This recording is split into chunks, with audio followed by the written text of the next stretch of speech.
evaluando son los modos de adquirir el dominio, ¿verdad? Que es la accesión, la usucapión, y con todas sus variantes, ¿verdad? A partir de la actividad creadora del hombre.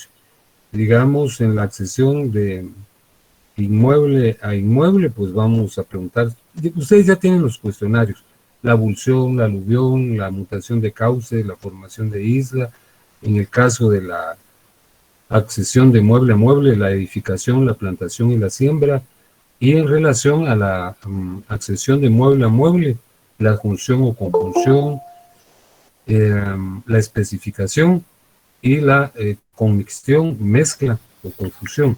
Y luego los modos de transmitir el dominio a título oneroso, a título gratuito, a título universal, a título particular, los modos de extinción del dominio, el sentido social de la propiedad, la copropiedad, ¿verdad? Hasta allí creo yo que llegan los cuestionarios y ese será el tópico, ¿verdad? Para no hacerlo demasiado extensivo y que la calificación sea muy buena, ¿verdad? Tendría que ser el puntaje más alto. Así es que les reitero, ¿verdad? Y lo que me sorprende es que los otros profesores no les hayan dado noticia de eso, porque todos estamos a la expectativa de cuándo va a ser nuestro examen. Así es que yo les reitero que el de nosotros es el 12 en horario de clase y que los exámenes empiezan el 4, empiezan el día lunes. Bueno, expuesto esto, vamos a abordar el tópico del día de hoy, que es el relativo a la propiedad intelectual. Ahorita les presento el temario.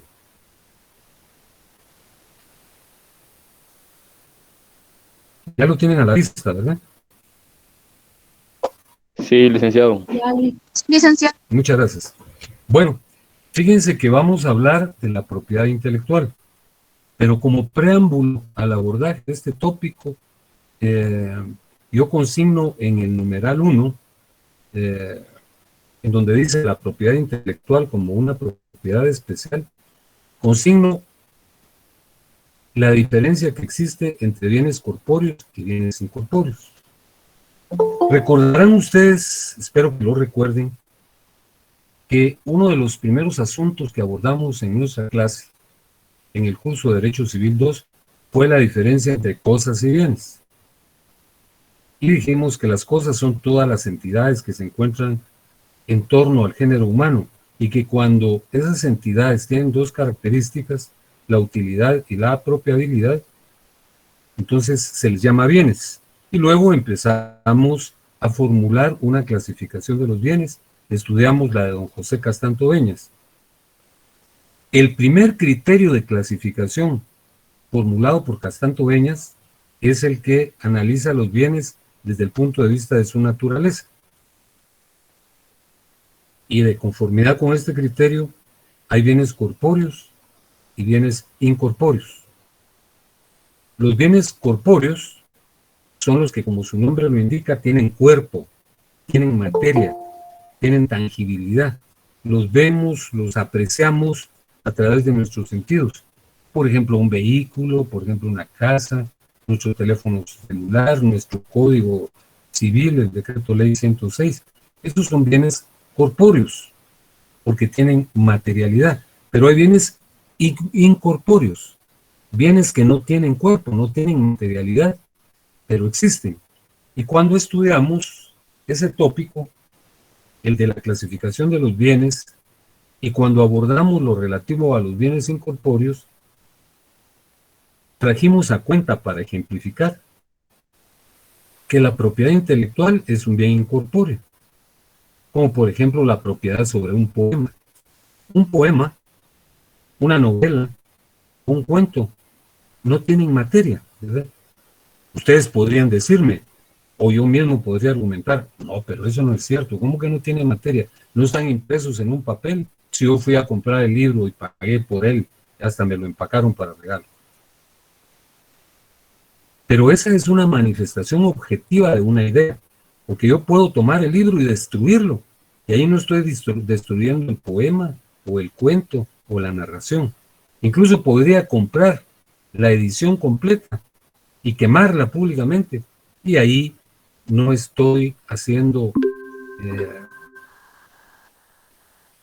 la destrucción de ninguna idea.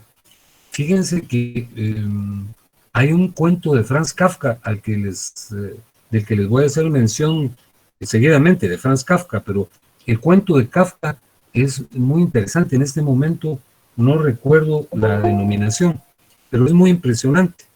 Se trata de que en un momento dado la humanidad llega al punto de creer que los procesos de menoscabo social se deben a la cultura, que la cultura es la que ha producido todos los vicios que afectan a la humanidad. Entonces, un gobierno tiránico ordena que se quemen todos los libros, porque quieren acabar con la cultura. Y lo particular es que en el relato, los que queman los libros son los bomberos. Pero a donde quiero llegar es a lo siguiente: van quemando los libros, pero la transmisión de las ideas, de los poemas, de los relatos, de los cuentos, se hace verbalmente. Y aparece una imagen al final en donde el abuelo le está narrando a su nieto La Caperucita Roja, a un niño de unos 8 años, para que él la grabe en su mente y así se preserve la cultura. El mensaje es muy sensible, pero a lo que quiero llegar es que ahí se advierte que aunque se quemaran todos los libros y hubiera una transmisión oral, las ideas se preservan, los sentimientos se preservan. Entonces, la propiedad intelectual es una propiedad especial, porque recae sobre entes, sobre entidades que son abstractas, que no tienen cuerpo, que no tienen materia, al punto que, como les vuelvo a repetir, nosotros podríamos quemar una edición de un texto, del Quijote de la Mancha, y no estamos quemando la obra, estamos quemando papel, ¿verdad?, en donde está impresa esa idea. Entonces la propiedad intelectual es una propiedad especial porque recae sobre bienes incorpóreos. Ahora, en el número 2 hablamos del origen de la propiedad intelectual. ¿Cómo se originó?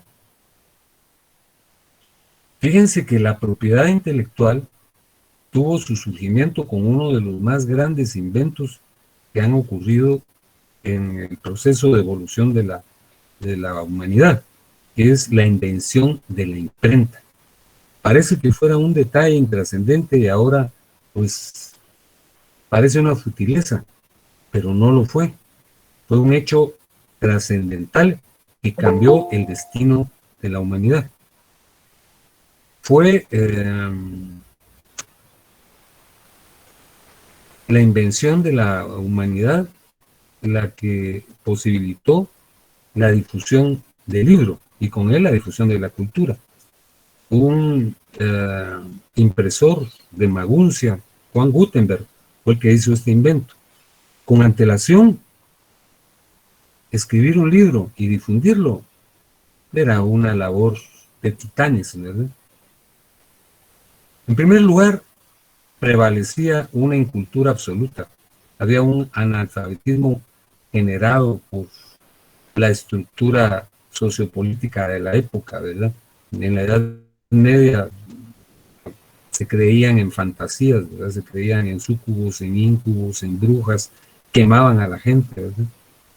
Si alguien se atreviera, como se atrevió alguien, a decir que la Tierra era redonda y que nosotros girábamos alrededor del Sol, no el Sol alrededor de nosotros, lo quemaban, lo quemaba la Inquisición.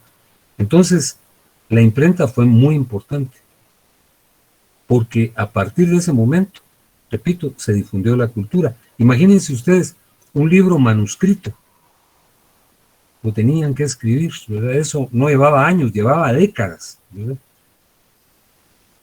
Y luego, el producto de la transcripción era un solo texto. Mientras que en la imprenta, aunque fuera primigenia, pues se imprimían varios ejemplares, ¿verdad? Se podían imprimir hasta 100 en un lapso breve, ¿verdad? Entonces ahí empezó la propiedad intelectual, porque entonces los autores, pero sobre todo los editores, se dieron cuenta de que las ideas podían generar ingresos que se podían vender, ¿verdad? Entonces surgió un régimen que se llama privilegios. ¿En qué consistía? Lo explico en este momento. Siempre, en toda estructura social, hay dominantes y dominadores. Los dominantes son quienes preservan el capital y el poder político y económico, ¿verdad?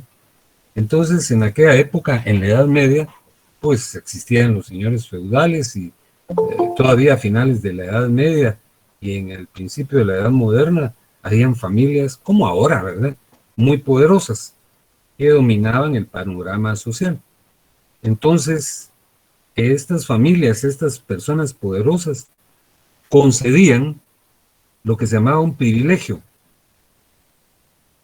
Por ejemplo, a un escritor le decían, mira, yo te voy a dar el peculio suficiente para que tú imprimas tu libro y lo vendes, y el dinero que obtengas es para ti, ¿verdad? Eso era un privilegio. Entonces los poderosos patrocinaban a los artistas. Por ejemplo, en la Iglesia Católica, los papas, ¿verdad?, habían acumulado una enorme cantidad de riqueza, ¿verdad? Entonces ellos patrocinaban a los artistas. Recuérdense que en la Santa Sede hay un sinnúmero de obras tan valiosas que la venta de una de ellas resolvería muchos problemas dentro de una comunidad pobre. Ahí hay obras de Rafael Sanzio, hay obras de Bernini, hay obras de Miguel Ángel Buonarroti. El techo de la Capilla Sistina está pintado por Miguel Ángel Buonarroti. Una obra de un palmo pintada por él vale millones. Ahora imagínense eso, pues.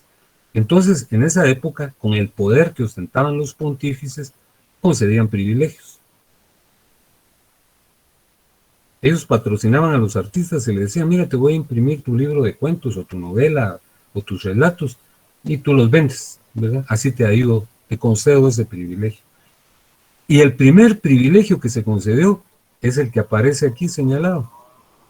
Es un privilegio que no se le otorgó a un escritor, sino se le otorgó a un impresor veneciano, que se llamaba Aldo Manuncio, o Manuncio, con Z, sobre una obra de Aristóteles, ¿verdad? Como Aristóteles ya había muerto hacía saber cuántos siglos, entonces le permitieron a Aldo Manuncio que la imprimiera, que la vendiera, y que las cantidades que obtuviese por la venta de la obra, él se los quedara. Y en lo sucesivo, así ocurrió, ¿verdad? Ya los artistas hacían sus ahorros y publicaban sus libros y los vendían. Así surgió la propiedad intelectual. Aquí hay una definición sencilla en el número 3 de lo que es la propiedad intelectual. La propiedad intelectual es un conjunto de derechos y facultades morales y patrimoniales que se reconocen a un autor por el mero hecho de su creación. Es decir, una persona es autor de una obra literaria, entonces él, por serlo, tiene potestades morales y patrimoniales sobre esa obra, como lo vamos a referir a continuación. Entonces la propiedad intelectual es una forma de la propiedad, como la hemos venido estudiando, como la copropiedad o como la propiedad intelectual, solo que la copropiedad y la propiedad, horizontalmente dividida, recaen sobre bienes materiales y la propiedad intelectual sobre bienes inmateriales o incorpóreos. Y sobre esos bienes, el autor de una obra ejerce derechos y facultades de dos tipos, morales y patrimoniales. Veamos ahora cuáles son los elementos que intervienen en la propiedad intelectual. Fíjense que en la propiedad intelectual, al igual que en toda relación jurídica, participan tres tipos de elementos. Los elementos subjetivos o personales,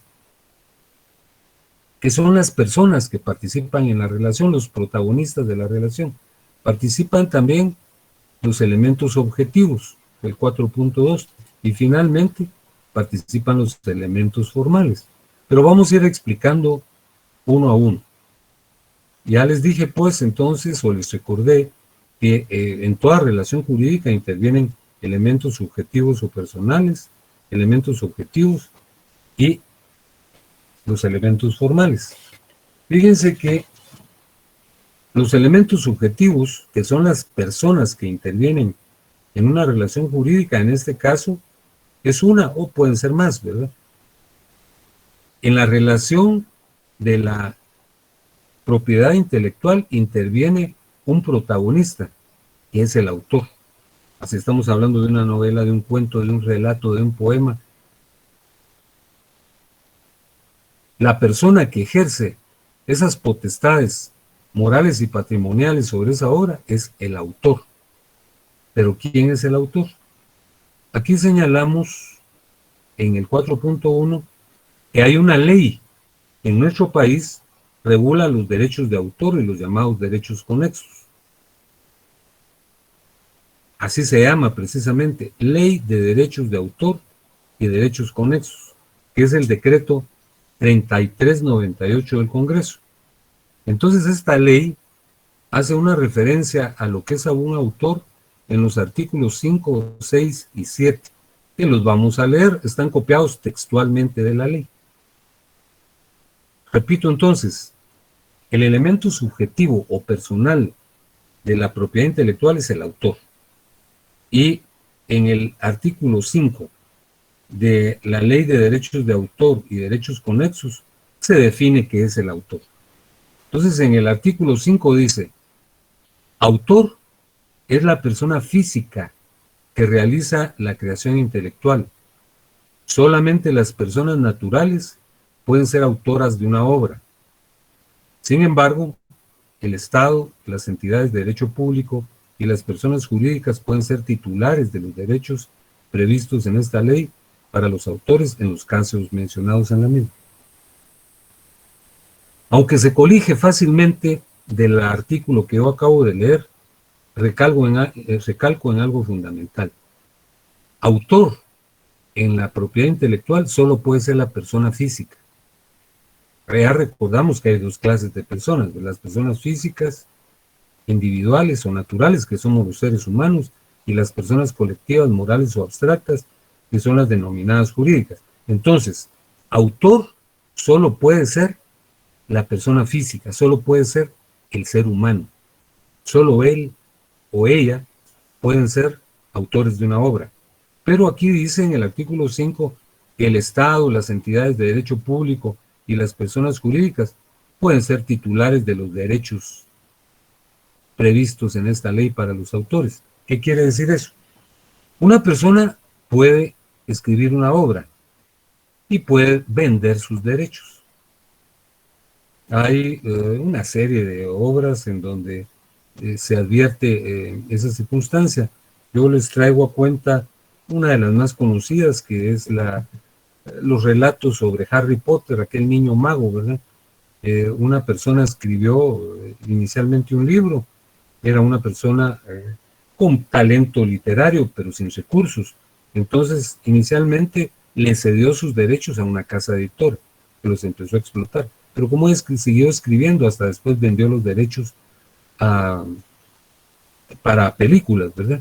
Y yo les ejemplificaba en la otra sección, en el caso de nuestro país, que, por ejemplo, en el Ministerio de Educación, hay personas que escriben textos para que los niños estudien de ciencias naturales, de estudios sociales, de educación cívica.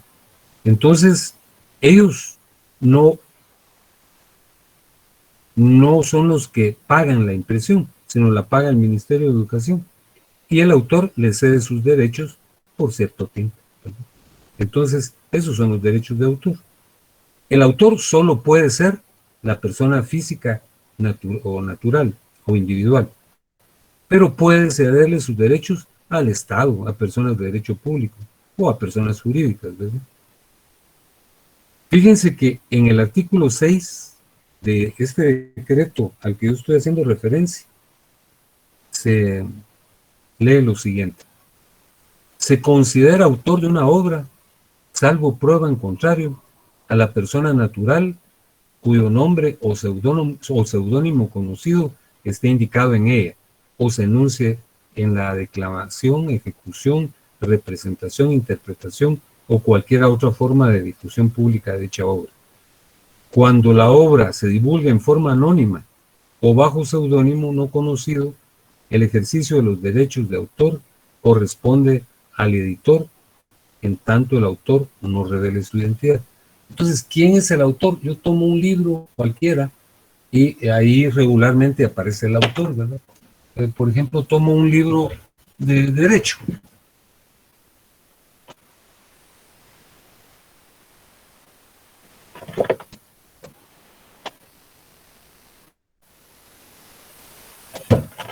Aquí tengo dos a la mano. Por ejemplo, tengo uno de Derecho Constitucional que está escrito por, aquí son dos autores, Alberto Pereira Orozco y Marcelo Pablo Richter. Y tengo también un Derecho Civil 1 de 20ª edición, y el autor es Carlos Vázquez Ortiz, que es un profesor de nuestra facultad. Entonces, el artículo dice que se considera autor de una obra, salvo prueba en contrario, a la persona natural cuyo nombre o seudónimo conocido esté indicado en ella, o se enuncia en la declamación, ejecución, representación, interpretación o cualquier otra forma de difusión pública de dicha obra. Regularmente, quienes hemos escrito obras de derecho, calzamos la obra con nuestro nombre, porque es un honor ser conocido. Pero como los artistas son tan veleidosos, ¿verdad? Muchas veces se identifican con un seudónimo. Por ejemplo, uno de los autores más conocidos de la generación del 98 en España es Azorín. Él no se llamaba Azorín, ese es su seudónimo, pero es tan difundido que ya ni su propio nombre recuerdo yo exactamente, ¿verdad? Y es más conocido como Azorín, ¿verdad? Les traigo otro ejemplo.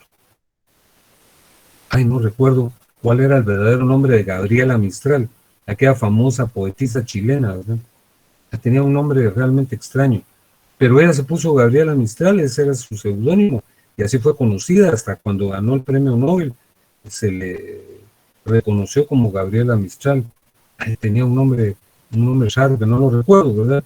Pero entonces los autores pueden usar su nombre o pueden usar el seudónimo que corresponda. Y en el segundo párrafo dice que si es en forma anónima o con un seudónimo, es el editor el que cobra los derechos.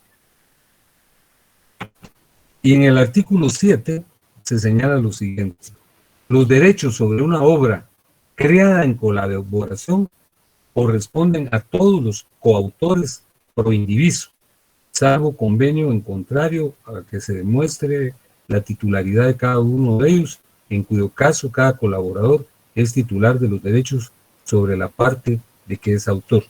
Fíjense que ya nosotros ya estudiamos la copropiedad y sabemos lo que es proindivisión, es un bien que no está sujeto a división material. Y regularmente cuando las personas escriben, lo hacen de manera tal que fusionan sus ideas. Pero, por ejemplo, en este libro de Derecho Constitucional de Pereira Orozco y de Richter, cada cual tiene una parte, uno escribió la mitad y el otro escribió la otra mitad. Entonces, en este caso, ya hay una división, a cada cual tiene una parte alícuota que corresponde al 50%. Entonces, regularmente es un autor, pero si son varios, estamos hablando de coautores. Y dice el segundo párrafo del artículo 7, para divulgar y modificar una obra creada en colaboración, se requiere del consentimiento de todos los autores. En defecto de acuerdo, resolverá el juez competente. Sí, hay problemas, ¿verdad? Hasta entre hermanos en oportunidades. Hubo dos poetas muy conocidos en España que eran los hermanos Álvarez Quintero, que eran hermanos, estaban muy unidos y escribían sus obras de manera conjunta, pero finalmente hubo algún problema y se plantearon acciones judiciales y el juez fue el que resolvió lo correspondiente, ¿verdad? Esto es en relación a los elementos subjetivos, las personas que participan en la relación. Ahora, ¿cuáles son los elementos objetivos? Aquí lo señalamos en el artículo, en el numeral 4.2. El elemento objetivo está constituido por la obra, ¿verdad? Entonces, la obra puede asumir una serie de manifestaciones, una serie de variantes.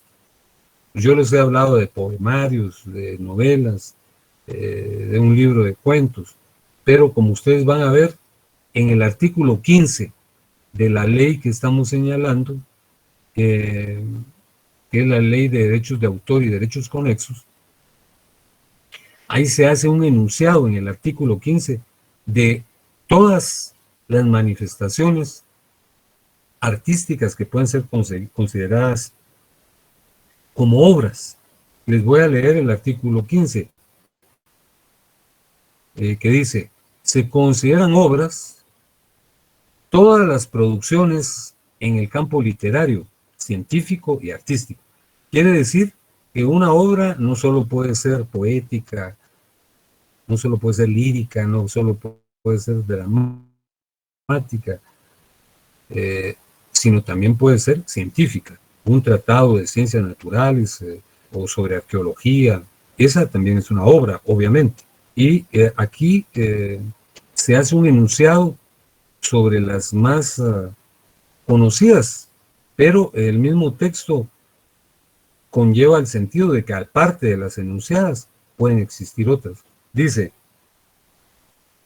se consideran obras todas las producciones en el campo literario, científico y artístico, cualquiera que sea el modo o forma de expresión, siempre que constituyan una creación intelectual original. En particular las siguientes: las expresadas por escrito, mediante letras, signos o marcas. Novelas, cuentos, poemarios, pero también signos. Puede haber propiedad intelectual sobre un signo o sobre una marca. Sobre signos o marcas convencionales, incluidos los programas de ordenador, o sea, los programas de computadora, ¿verdad? B, fíjense, las conferencias, alocuciones, sermones y otras obras expresadas oralmente. Una persona dicta una conferencia, la imprime, la graba, la difunde, esa es una obra. O las alocuciones, que no sé exactamente qué diferencia hay entre una alocución y una conferencia, porque vienen siendo casi lo mismo, ¿verdad? Son expresiones verbales, ¿verdad? Se le llama alocución, por ejemplo, la que el notario formula cuando autoriza el matrimonio y hace una ponderación del vínculo y del destino de los contrayentes, de sus obligaciones y derechos. Los sermones que los curas, los pastores, los rabinos expresen, pueden ser considerados obras, ¿verdad? Si son tan peculiares y tan particulares. Y otras obras expresadas oralmente. Las composiciones musicales, que son los fonogramas, ¿verdad? Composiciones musicales con letra o sin ella. Las dramáticas y dramático-musicales. Las coreográficas y las pantomimas. Las audiovisuales. Las de bellas artes, como los dibujos, pinturas, esculturas, grabados y litografías. Las de arquitectura. Las fotografías y las expresadas por procedimientos análogos a la fotografía. Las de arte aplicado, las ilustraciones, mapas, croquis, planos, bosquejos y las obras plásticas relativas a la geografía, la topografía, la arquitectura o las ciencias. Entonces, todas esas enunciadas en el artículo 15 y otras, ¿verdad?, son obras. Entonces ya explicamos el elemento subjetivo o personal es el autor o autores, y que el elemento objetivo son las obras que pueden tener todas estas manifestaciones. Ahora, ¿cómo se divide el ámbito de la propiedad intelectual? La propiedad intelectual es susceptible de dividirse en dos campos, que son los que están expuestos aquí en el 5.1 y en el 5.2. La propiedad intelectual se divide en derecho de autor y propiedad industrial.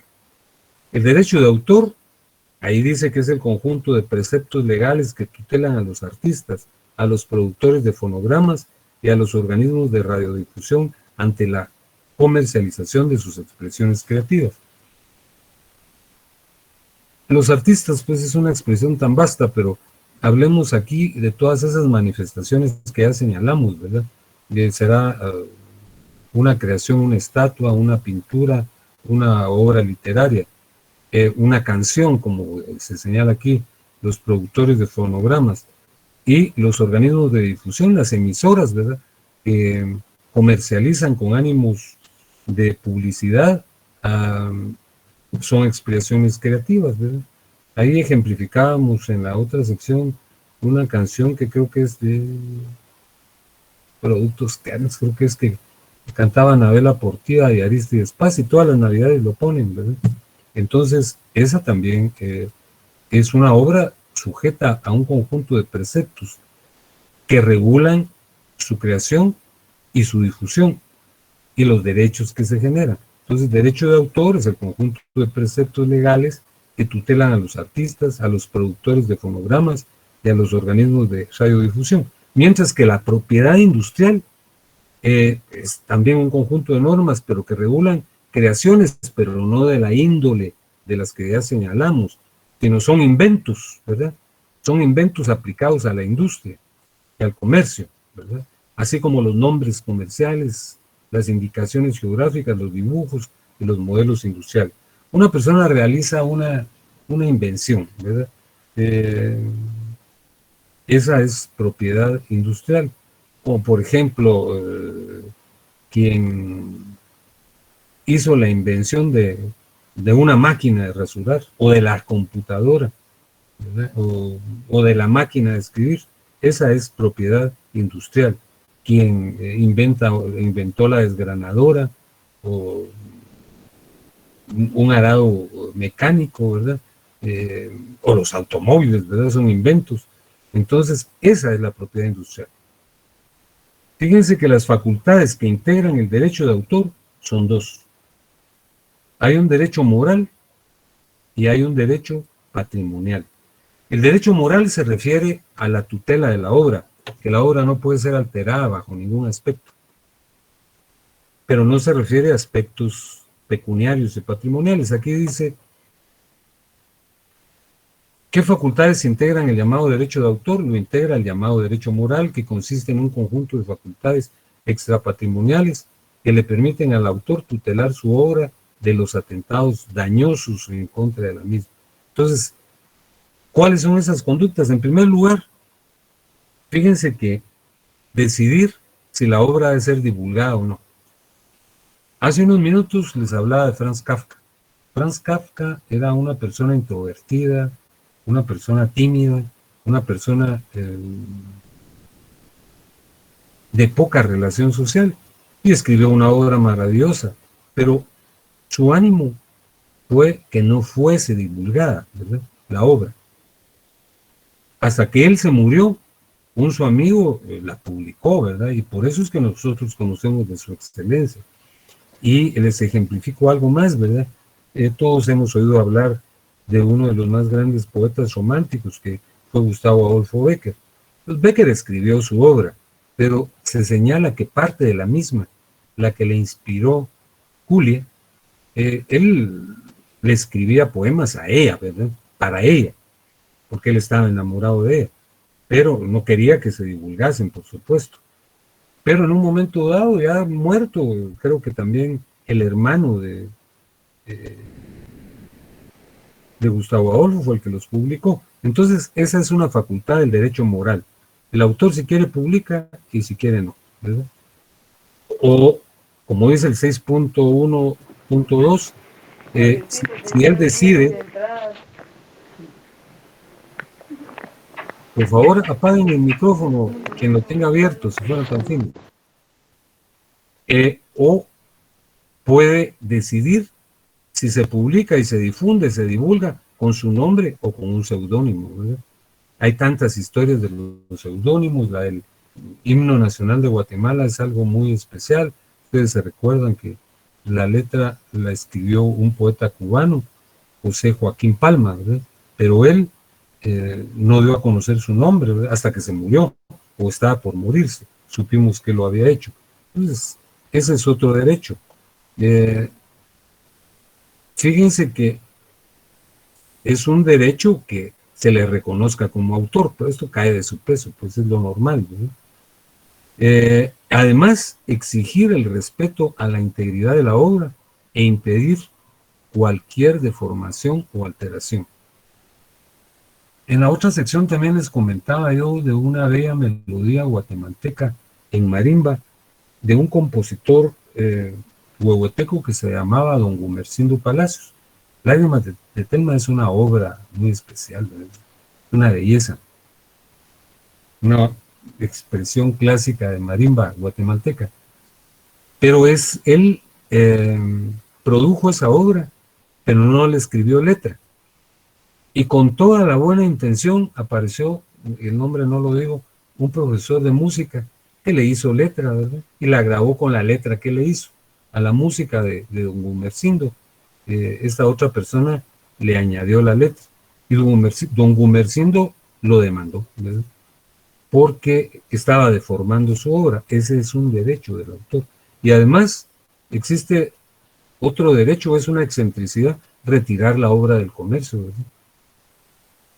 Cuando todo mundo o las gentes comunes y corrientes como este servidor de ustedes, lo que quieren es que su obra se conozca, ¿verdad? Se difunda, pero hay algunas personas como Kafka, ¿verdad?, que no quería saber nada de la sociedad y entonces la retiran del comercio. Pero aparte del derecho moral, que es este que yo les acabo de explicar, existe también el llamado derecho patrimonial. Eso se refiere al aspecto de que la publicación de una obra pues va a producir beneficios y el autor debe obtenerlos, ¿verdad? Ya les he señalado yo varios casos, ¿verdad? No, un caso les señalé, el caso de esta dama, que el nombre no lo recuerdo, que es la que escribió las aventuras de este niño mago, Harry Potter. Se hizo millonaria, ¿verdad? Y les menciono otro libro así profundamente comercial, que es el Código Da Vinci. Se escribió, se hizo hasta una película, él vendió los derechos. Esos son los derechos patrimoniales, ¿verdad? Hasta escribió otra de Ángeles y Demonios que siguió el mismo curso. Entonces, eso es lo que se llama derecho patrimonial. El derecho de autor está configurado por el derecho moral y por el derecho patrimonial. Fíjense que cuánto dura la posibilidad de que el autor tenga exclusividad sobre su obra, a menos que él ceda los derechos, pues. Pero ¿cuánto tiempo puede él beneficiarse del aspecto patrimonial? Es un lapso que varía según las legislaciones. Por ejemplo, aquí les señalo que en El Salvador son 50 años. Se muere el autor y los herederos pueden tener la exclusiva 50 años. En Costa Rica y Nicaragua son 60. Y en Guatemala y en Honduras son 75 años. Es una propiedad temporal, porque dura la vida del autor y un lapso más que, como les repito, varía según la legislación. Aquí les señalé cómo varía en El Salvador, en Costa Rica y Nicaragua, y en Guatemala y en Honduras. Y finalmente, para concluir la exposición de esta noche, yo les señalo que como elemento formal existe un registro de la propiedad intelectual, ¿verdad? Debe inscribirse la obra en ese registro si nosotros queremos ser protegidos, ¿verdad?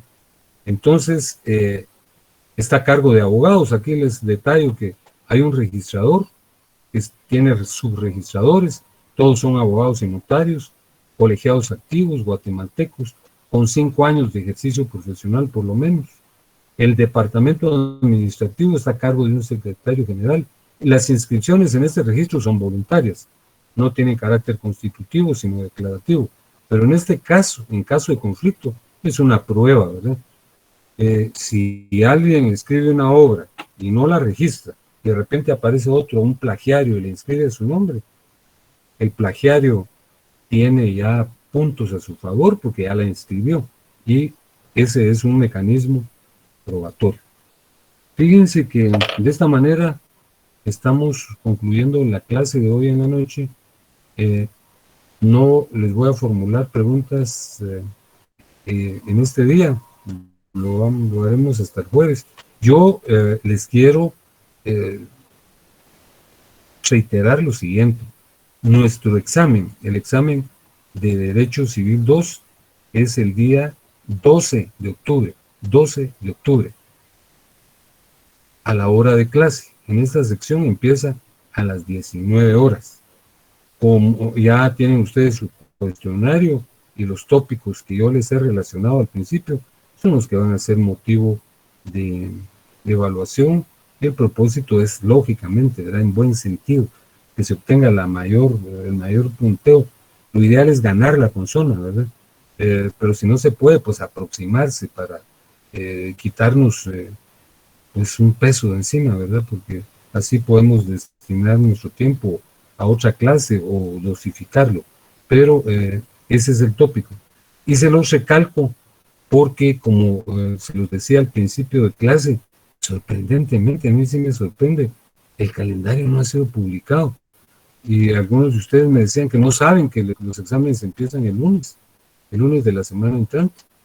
El lunes 4 de octubre empiezan los exámenes, ¿verdad?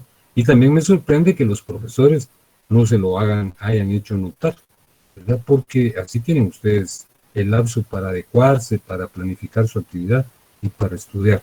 Entonces yo les repito que en nuestro examen, e insisto en ello, es el 12 de octubre a las 19 horas.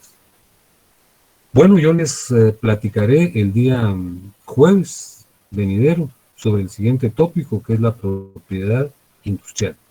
Yo les deseo que tengan muy buena noche. Gracias, licenciado. Que descansen. Feliz noche, Buenas noches, licenciado. Igualmente, que Feliz Navidad a descansen. todos. Feliz noche, licenciado.